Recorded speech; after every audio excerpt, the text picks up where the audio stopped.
For years, NBA YoungBoy has been one of the most dominant forces in hip-hop. But behind the numbers and the platinum plaques, he's always seemed to be fighting a battle nobody else could see. I'm not famous. I don't think about it. I just know a lot of people that know me, I guess. I'm terrified of people. But what he just posted has people across the industry legitimately fearing for his life. We're talking posts so alarming that even veterans who've seen it all are speaking out. So when people are, making certain statements, some people might say they crying out, what I'm saying? For people that know NBA YoungBoy. Crying out, a $70 million tour, 13 kids, a presidential pardon, and now this. Something is deeply wrong here, and we're about to break all of it down. NBA YoungBoy just posted something that has the entire hip-hop community holding their breath. And what he shared has left fans genuinely terrified for his safety. On December 2nd, 2025, the Baton Rouge rapper took to X, formerly Twitter, and dropped a series of messages that weren't cryptic, weren't subtle, and weren't open to interpretation. He explicitly stated he wants to drop the album then die, and followed that up by posting an image of Chris Benoit, the former WWE wrestler who committed a murder-suicide back in 2007, taking the lives of his wife and son before ending his own. This wasn't promotional theatrics. This wasn't album marketing. This was a 26-year-old man with 13 children telling the world in no uncertain terms that something inside him has shattered beyond repair. The posts came in rapid succession throughout that day, painting a portrait of someone drowning in plain sight despite having everything the world tells us should make a person happy. At 2:04 a.m. GMT, he wrote, "I don't trust nobody. All this is I hate it." Raw, unfiltered despair that accumulated over 20,000 likes from fans who didn't know whether to engage with concern or stay silent out of respect. Then the evening brought the devastating crescendo. At 20:40 GMT, he dropped the bomb that nobody saw coming. "I want drop the album then die. You'll never find another." Minutes later, perhaps the most haunting admission of all. "My life literally perfect. I'm just not happy. It's me." That last post might be the most important thing NBA YoungBoy has ever written, because it strips away every excuse, every external factor, every villain we could point to and blame. He's not saying the industry failed him. He's not saying his label wronged him. He's saying that even with a life that looks literally perfect from the outside, the money, the fame, the children, the wife, the sold-out arenas, none of it has filled the void eating him alive from within. And if you think this is something new, something that came out of nowhere, you haven't been paying attention. In his Billboard cover interview, YoungBoy articulated exactly what he's been searching for his entire career. I do want to feel positive about myself though one day. Like, all right, you did it. Those words hit differently now. In that same conversation, he went even further, describing the most basic human need that has somehow always remained out of reach for him. You're okay to walk this earth. You're not a bad person. You're not someone who's f***ing it up. For someone who has dominated streaming platforms, who has broken records that artists twice his age could only dream of, the idea that basic self-acceptance remains this elusive speaks to a level of internal torment that success simply cannot touch. And here's what makes this situation so uniquely devastating. This isn't YoungBoy's first cry for help. This isn't even his 10th. The man has built an entire discography around the theme of wanting to leave this world early, of feeling empty despite accumulating everything material wealth can provide. But something about these December posts felt different to the people watching. Maybe it was the Chris Benoit image, a reference so specific, so dark, so impossible to misinterpret that even his most ardent defenders couldn't spin it as artistic expression. Maybe it was the timing, coming fresh off what should have been the greatest triumph of his career. Because let's establish exactly where NBA YoungBoy stood professionally when he decided to tell the world he wanted to die. The Massa Tour, Make America Slime Again, had just concluded as one of the highest-grossing rap tours in history. 45 consecutive sold-out arenas, over 500,000 tickets moved, earnings reportedly exceeding $70 million. This was the same artist who spent years trapped under house arrest, unable to perform, watching his contemporaries tour while he remained confined to Utah. When he finally got free in early 2025, receiving a presidential pardon from Donald Trump, he immediately proved every doubter wrong by selling out venue after venue in a way that placed him alongside Drake, Kendrick Lamar, and Travis Scott as one of rap's premier touring acts. But none of that mattered when it came to what was happening inside his head. In that same Billboard interview, YoungBoy revealed something that should concern anyone who cares about his well-being. I'm just curious on the man that I'm going to become. That confession, that he's grown out of loving music, becomes infinitely more concerning when you realize music is the only thing keeping him tethered to this world. He said it himself in countless interviews. The studio is his therapy, the microphone his confessional, the recording process his only reliable outlet for the darkness constantly churning inside his mind. He explained this directly. But it's therapy. It's the only way I can express myself. And as I sit down behind the mic and just let things flow out of my mouth, I feel relieved. So what happens when even that lifeline stops working? What happens when the one thing that provided relief no longer brings any joy? When the therapeutic act of creation becomes just another obligation, another performance, another thing you do because the world expects it rather than because it heals anything inside you? The reaction from the hip-hop community was immediate and visceral. Major outlets like Hot New Hip Hop, The Source, XXL, and Complex all published articles expressing genuine concern. Fans flooded his mentions with suicide prevention hotline numbers, prayers, and desperate pleas for someone, anyone, close to him to intervene. The hashtag asking about his well-being trended for hours as people debated whether this was a genuine mental health emergency or elaborate album promotion. But here's the thing about NBA YoungBoy that separates him from artists who might use controversy as a marketing tool. He doesn't need the publicity.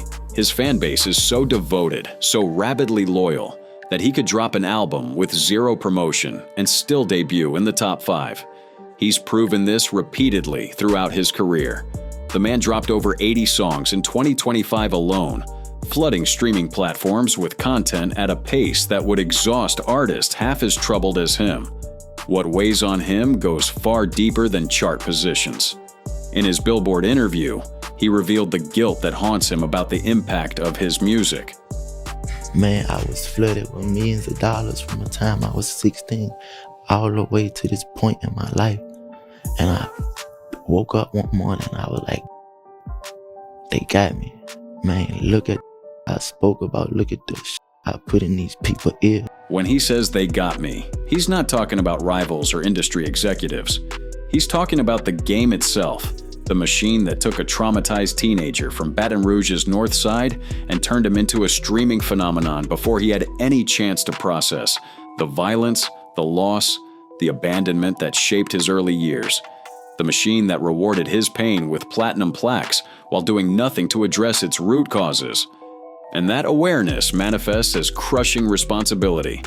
Man, I feel very wrong about a lot of things. How many lives I actually am responsible for when it comes to my music.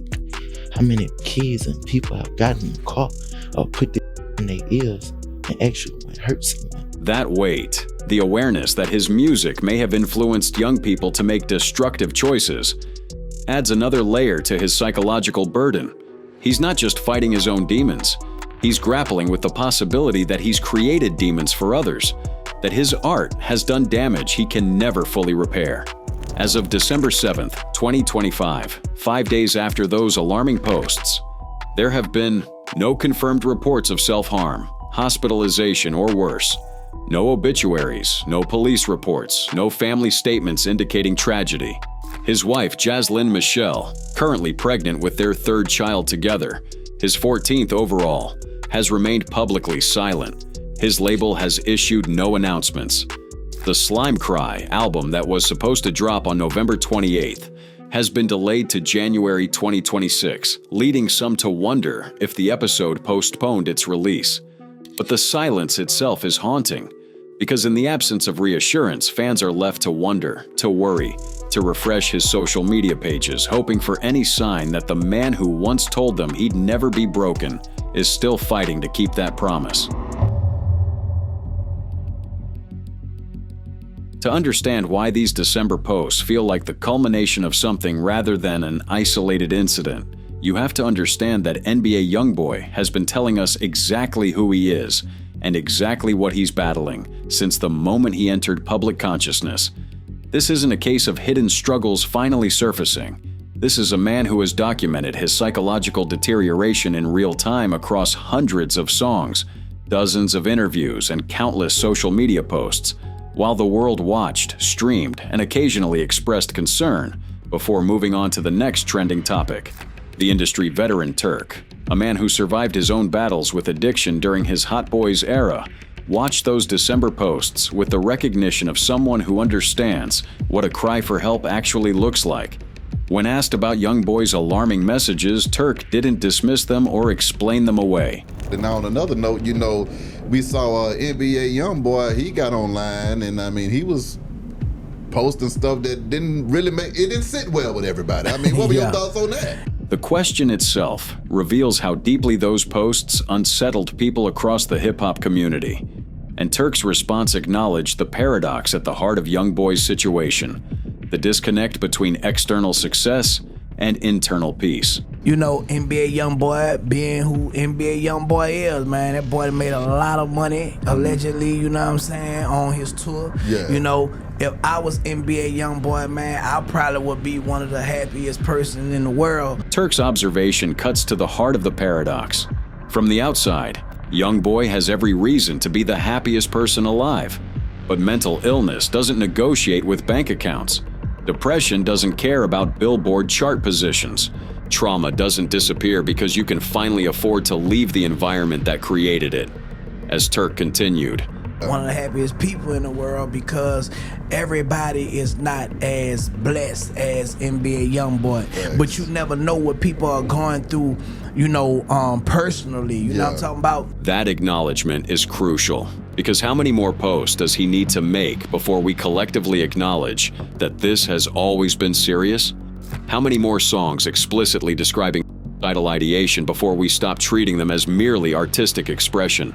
Turk recognized what these posts might actually represent. So when people are, making certain statements, some people might say they crying out, what I'm saying?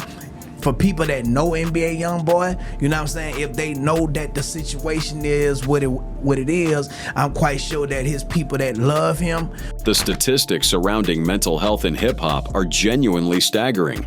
A major JAMA pediatric study analyzing top Billboard rap songs found that mental health references in lyrics jumped from 32% in 1998 to 68% in 2018. Depression mentions doubled during that period, from 16% to 32%. And perhaps most alarmingly, suicides went from literally 0% in the late 90s to 12% by 2018. The genre that once boasted about invincibility has transformed into a mass confessional for an entire generation of traumatized young men who never learned any other way to ask for help. Turk himself lived through that darkness. When asked about his own mental state during his darkest days, he was brutally honest about how he coped, or rather, how he avoided coping. To be honest, man, at the time, man, I was full of drugs, bro. And if I was going through something, man, I was numbing myself to where, they didn't have social media where I could come to and express it. The generational difference Turk identified cuts both ways. Social media has given artists like YoungBoy a platform to express their pain publicly. But that same public expression often gets consumed as content rather than recognized as crisis. As Turk explained, so I think social media have allowed people who are going through something to be able to talk to somebody. My times was dark. You know what I'm saying? So I ain't had nothing but that needle. When YoungBoy tweets about wanting to die, the post gets 20,000 likes and 3,000 retweets, gets screenshot and reposted across fan pages, gets analyzed by commentary channels. And somewhere in that virality, the actual human being behind the account gets lost. NBA YoungBoy's battle with addiction has been extensively documented. Xanax and other pills since his early teens. His 2024 arrest tied to a prescription fraud ring for promethazine and codeine laid bare just how deep his dependency had become. But here's what's remarkable about 2025. Multiple sources indicate he's made significant progress towards sobriety. Fans have noted his physical transformation. Clearer eyes, filled-out face, sharper energy compared to the gaunt, slurring figure who appeared in 2023 footage. The prison time and subsequent pardon may have inadvertently given him distance from the substances and enablers that were accelerating his decline. Turk eventually found his way out of that darkness, and he shared the realization that saved him. I kind of like snapped out of what I was going through, and I realized, bro, that if I don't love me, nobody ain't gonna love me. So, you know what I'm saying? I had to start with myself. I had to put God first. That wisdom, the realization that self-love has to come before anything else can fall into place, is precisely what YoungBoy seems to be missing. He's surrounded by people who need things from him. 13 children across 9 different mothers, a pregnant wife, an extended team, millions of fans demanding new music at an impossible pace. But who in that orbit is prioritizing his well-being over their access to what he provides? The volatility that defines YoungBoy's public persona has never truly subsided. Throughout his 2025 tour, concert venues repeatedly descended into chaos.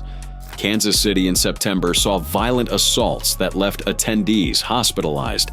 Miami in October witnessed police and fans tumbling several rows during an ejection. New Orleans required over 400 officers, drones, and armored vehicles amid riot fears, the heaviest police presence ever for a Louisiana rapper's hometown show. Backstage footage captured him crashing out over minor incidents, screaming about wrinkled clothes, abruptly ending Instagram lives with nearly 200,000 viewers watching in real time. In his Billboard interview, YoungBoy revealed something that explains so much of this behavior, a deep-seated fear that contradicts his aggressive public image. I'm not famous. I don't think about it. I just have a lot of people that know me, I guess. I'm terrified of people. That admission, "I'm terrified of people," from someone who regularly performs before tens of thousands, speaks to the profound disconnection between his public persona and private reality. The man who commands arenas is simultaneously terrified of the crowds that fill them. And when pressed on why, his answer revealed the hypervigilance of someone who has experienced too much violence. People are cruel. It's like you can't control ourselves. So you never know what someone will do you. That fear isn't paranoia born from fame. It's hypervigilance forged in violence. YoungBoy's history with violence is extensively documented. A 2016 drive-by shooting led to attempted murder charges. A 2018 hotel assault on his then-girlfriend resulted in kidnapping and assault allegations. A 2019 Miami shooting outside Trump National Doral turned fatal for an innocent bystander. Though charges against YoungBoy were dropped on self-defense grounds, multiple firearm incidents culminated in the federal charges that ultimately sent him to prison. He has been shot at multiple times and lost close associates to violence. The streets of Baton Rouge don't just shape his music. They've programmed his nervous system to anticipate threat at all times. In one of his vlogs, YoungBoy revealed the twisted relationship he's developed with the very pain that haunts him. I thought about negativity. I thought about pain. I value pain. I love everybody that hurt me. That would make me go hard. There it is, the confession that explains everything. He thrives on pain. He values it. He loves the people who hurt him because that hurt became fuel for everything he's achieved. But what happens when the fuel starts burning you from the inside? What happens when the very thing that drove your success becomes the thing consuming your will to live? The NLE Choppa beef that dominated headlines in late 2025 seemed, to many observers, like exactly the kind of negativity YoungBoy would normally feast upon. NLE released his diss track, Chuck KO, on October 30th, featuring imagery of a decapitated YoungBoy head and accusations of poisoning youth. He followed up with billboards in Baton Rouge and a second diss, Hello Revenge, complete with elaborate choreography that was widely mocked online. The consensus across the internet was that NLE took a massive loss. His dancing compared unfavorably to Kendrick's Not Like Us performance, his spiritual rebrand clashing awkwardly with violent imagery. YoungBoy responded once with the freestyle Zero IQ in mid-November, then largely ignored subsequent provocations. His silence was interpreted as dominance. Why engage when your tour just grossed $70 million? But perhaps there's another reading. Perhaps he simply didn't have the energy. Perhaps the man who thrives on negativity had finally reached the point where even the prospect of a good beef couldn't penetrate the numbness. The question everyone is asking but nobody can answer is whether NBA YoungBoy will actually release Slime Cry, and more importantly, whether releasing it will save him or push him further toward the edge he's been describing in terrifying detail. The album was originally scheduled for November 28, 2025. That date came and went with no release, no explanation, no new date announced. Some sources now list January 2, 2026 as the target, though nothing has been officially confirmed by YoungBoy or his label. The delay itself became concerning given the context. Just days before the original release date, he posted about wanting to drop the album then die. So, when the album didn't drop, fans genuinely wondered if intervention had occurred, if someone in his circle had finally recognized that pushing forward with business as usual wasn't an option. YoungBoy's creative process has always been defined by spontaneity and raw emotion. In his Complex exclusive, he gave viewers a window into how unpredictable his approach truly is. It's time to shoot a video. I either go stand, find an outfit, like somebody go find an outfit. I never know what I'm gonna shoot. You never know what you're gonna say today that will be wrong, and I make it something tonight. That's always been the difference with YoungBoy. The spontaneity, the relentless output, the inability or unwillingness to pause between thought and creation. He doesn't plan albums months in advance with strategic single rollouts. He records when the feeling hits, sometimes completing multiple songs in a single session, then floods the market with content before anyone has fully processed the last release. But that same unfiltered approach means his darkest thoughts make it directly into his art. And in that Complex interview, he articulated something deeply troubling about his relationship with the industry he dominates. Nothing planned. Nah, I just want to get paid. I don't do. You said that music, like in terms of getting paid, it's like the biggest thing, and owning all your art. Yeah, because of that line, it's a mind's industry. He accepts it, but acceptance doesn't mean peace. And then he dropped the line that haunts everything that's followed. I accept that I'm made, but don't be a dominant at the same time. You gotta understand that using me as entertainment and it becomes self-destruction too. Because I ain't no entertainer. That line haunts everything that's followed. He never wanted to be an entertainer. He became one because music was the only escape route from Baton Rouge's violence, the only legal path that didn't lead to prison or an early grave. But the very thing that saved him has become another form of imprisonment. The need to keep producing, keep touring, keep feeding the machine that's simultaneously keeping him alive and killing him slowly. Charleston White, the controversial commentator who has built his brand on provocation, offered his own analysis of the situation, viewing the entire YoungBoy saga through the lens of strategic marketing and cold-blooded calculation. When asked about the NLE Choppa situation, Charleston framed everything as content creation.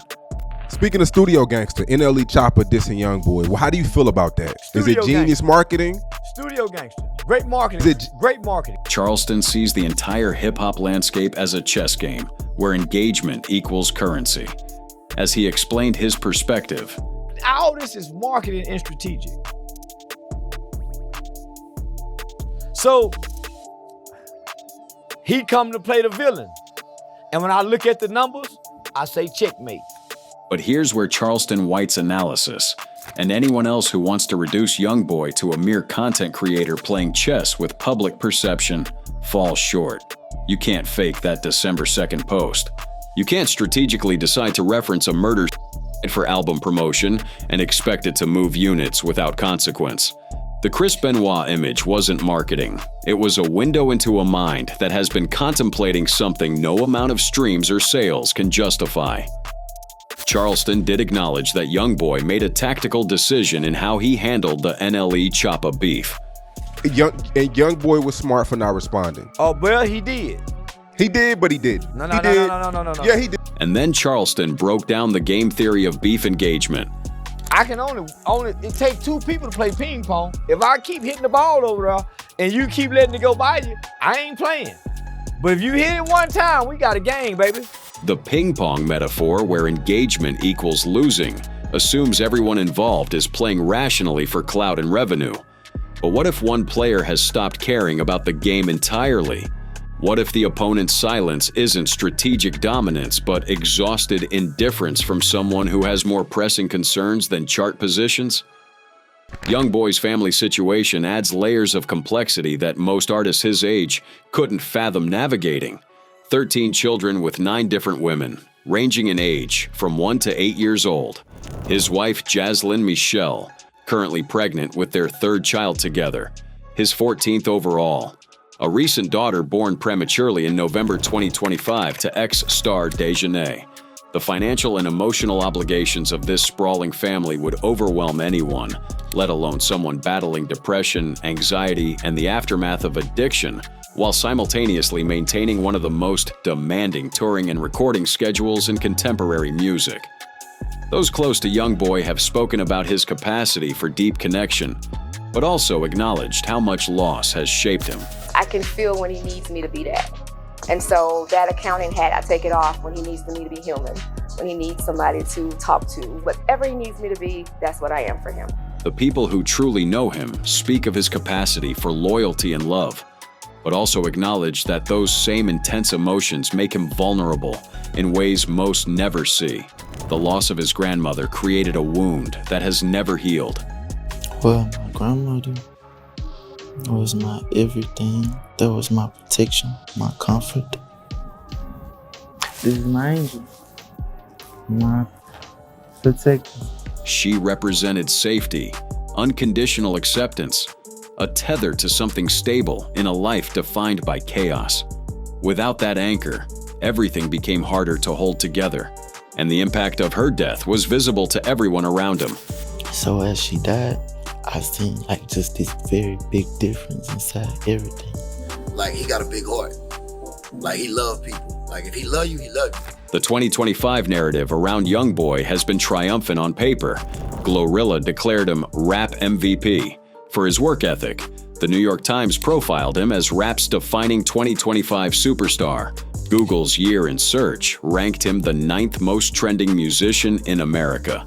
But those celebrating his commercial dominance may be missing what's happening beneath the surface.